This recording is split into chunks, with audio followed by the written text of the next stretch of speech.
Quezon Ab. Tara, para di ka na malit.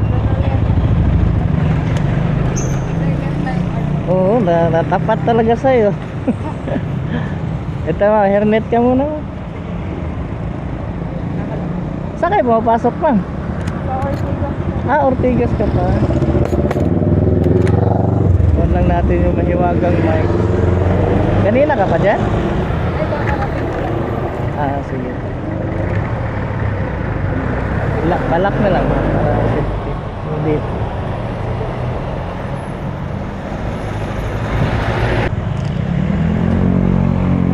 Hawak lang po.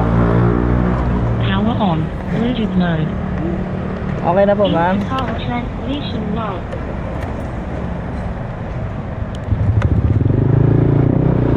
Maganda talaga pag nakilala na ako kasi.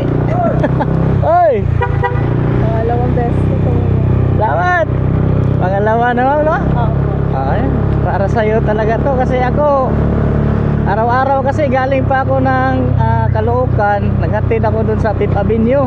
Tapos naghatid din ako dyan sa Banaue del Monte. Kaya sabi ko bastasin ko tong baka may nag-aabang na ng masakyan. Nakikita ko ng mga videos mo. Nakikita mo, ma'am. Ay, salamat sa suporta, ma'am. Para makilala na tayo ba. Kasi may nakapila doon. Para nag-alinlangan sila kasi siguro baka sa hirap ng panahon din ngayon ba. Daming manluloko. Kaya sabi ko, pagka alanganin ka, ma'am, i-search mo muna yung yung Facebook page ko, yung picturean mo yung pagmumukha ko, saka yung plate number. Oh.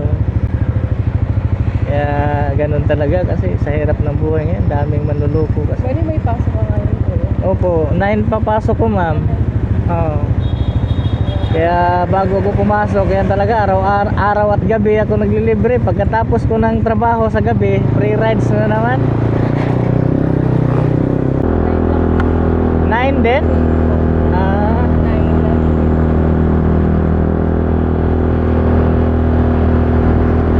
Na yung jeep bumabiyahe dito ngayon, no? Dati mabilis yung balikan nila eh.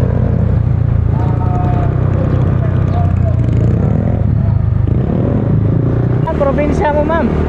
Ano po kaya? Saan probinsya mo? Sa Bicol po. Bicol. Dumadaan kami dyan pag umuwi ako ng probinsya, Bohol kasi ako. Nagbabar ko kayo kuya? Motor. Motor mo. Opo. Pagka maraming kasama nagmumotor, pero pagka ako lang, minsan eroplano, minsan barko. Enjoy kasi pag motor eh. Maraming mapuntahan. Lubak nga lang doon. Hindi pa inayos? Alam ko hindi pa po. Mahirap mag-motor pag ganyan lubak-lubak, masisira yung motor. Parang maambon Pag sinasabing uragon, ano yun? Matapang? Parang magaling. Magaling. Uragon.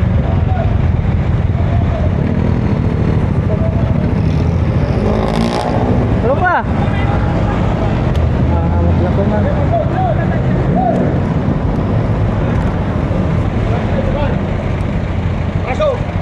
Thank you, ma'am. Isba muna tayo, ma'am. Ingat ka. Ingat po, ma'am. Salamat.